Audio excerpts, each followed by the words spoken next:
नमस्कार, मैं मीरा देवी राजनीति रस राय के इस नए एपिसोड में आप सबका बहुत बहुत स्वागत करती हूँ। 13 अक्टूबर 2024 को उत्तर प्रदेश के बहराइच जिले के महाराजगंज में महसी क्षेत्र में हिंसक घटना घटी। आरोप है कि पूरा विवाद दुर्गा विसर्जन के दौरान डीजे पर भड़काऊ गाना बजाने को लेकर शुरू हुआ, जिस पर मुस्लिम पक्ष ने आपत्ति जताई थी। घटना वाले दिन वहां पर मौजूद पुलिस वालों ने बताया कि विवाद तब बढ़ गया जब दूसरा पक्ष डीजे बंद करने के लिए तैयार नहीं हुआ, तो मुस्लिम पक्ष की ओर से डीजे का तार निकाल दिया गया। इसके बाद भीड़ ने हंगामा शुरू कर दिया। पुलिस के मुताबिक इसके बाद विसर्जन जुलूस में शामिल राम गोपाल मिश्रा ने आपत्ति जताने वाले सरफराज के घर पर चढ़ गया और हरा झंडा निकालकर भगवा झंडा फहराने लगा। इसका वीडियो भी खूब वायरल हुआ सोशल मीडिया पर। इस वीडियो में राम गोपाल मिश्रा को हरा झंडा निकालकर भगवा झंडा फहराते देखा जा सकता है। इस दौरान घर के अंदर से गोली चलती है, जिसमें उसकी मौत हो जाती है। गोली चलने का आरोप सरफराज के पिता अब्दुल हामिद पर लगता है। बहराइच में हुए सांप्रदायिक तनाव का सीधा संबंध स्थानीय राजनीति और धार्मिक ध्रुवीकरण से जोड़ा जा रहा है और जोड़ा जा सकता है। यह घटना धार्मिक समुदायों के बीच बढ़ती असंवेदनशीलता और टकराव का परिणाम थी। क्षेत्र में हो रही रैलियों और नेताओं के भड़काऊ भाषणों ने माहौल को और गर्म कर दिया है। खासकर बटेंगे तो कटेंगे जैसे नारे इन हालातों में आग में घी डालने जैसे का काम कर सकते हैं। बहराइच का मामला दिखाता है कि किस तरह से धार्मिक मुद्दों का राजनीतिक फायदा उठाने की कोशिश से समाज में तनाव पैदा होता है।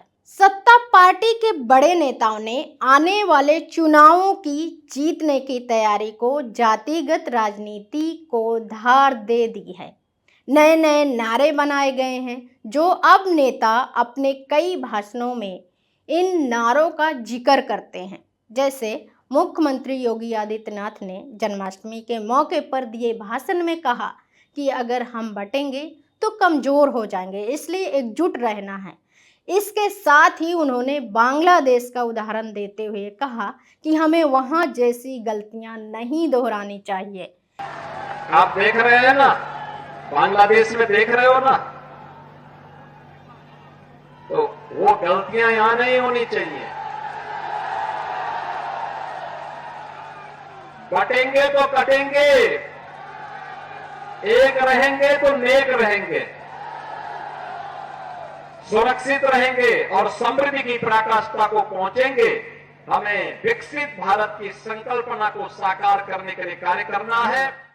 इसका संदेश साफ था कि हिंदू एकता को बनाए रखना जैसे जरूरी है।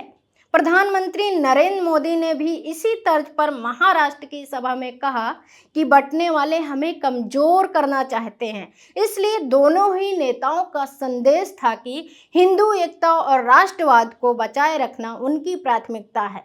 इन भाषणों का मकसद धार्मिक एकता के साथ वोटों को एकजुट करना भी है, लेकिन सवाल यह भी है कि क्या ऐसे संदेश समाज में सामंजस्य लाते हैं या और ज्यादा बंटवारा करते हैं। आगे की राजनीति चमकाने के लिए विदेशी मामलों को भी उदाहरण के रूप में पेश किया जाने लगा है। जैसे बांग्लादेश का जिक्र उत्तर प्रदेश के मुख्यमंत्री योगी आदित्यनाथ ने हिंदू अल्पसंख्यकों की स्थिति को लेकर किया। बांग्लादेश में हिंदुओं के खिलाफ हिंसा और भेदभाव के मामलों का हवाला देकर उन्होंने कहा कि भारत को ऐसी स्थिति से बचना चाहिए। हालांकि बांग्लादेश में सांप्रदायिक हिंसा एक गंभीर मुद्दा है, लेकिन इसे भारत के संदर्भ में इस्तेमाल करने का मकसद क्या है? क्या इससे हिंदू समुदाय के बीच असुरक्षा का भाव पैदा किया जा रहा है ताकि उन्हें राजनीतिक रूप से लामबंद किया जा सके? या यह विश्लेषण जरूरी भी है कि इन मुद्दों को भारत की आंतरिक राजनीति में किस हद तक घसीटा जाना चाहिए? इन नारों और भाषणों के बीच की राजनीति का लक्ष्य क्या है? क्या इससे समाज में धर्म के नाम पर और बंटवारा हो रहा है या असल में यह एकता का संदेश दे रहे हैं? विपक्ष इस स्थिति में क्या कर रहा है? समाजवादी पार्टी का पीडीए गठबंधन जाति और धर्म आधारित वोट बैंक को एकजुट करने की कोशिश कर रहा है, लेकिन क्या यह बीजेपी की धार्मिक एकता की रणनीति का मुकाबला कर सकेगा?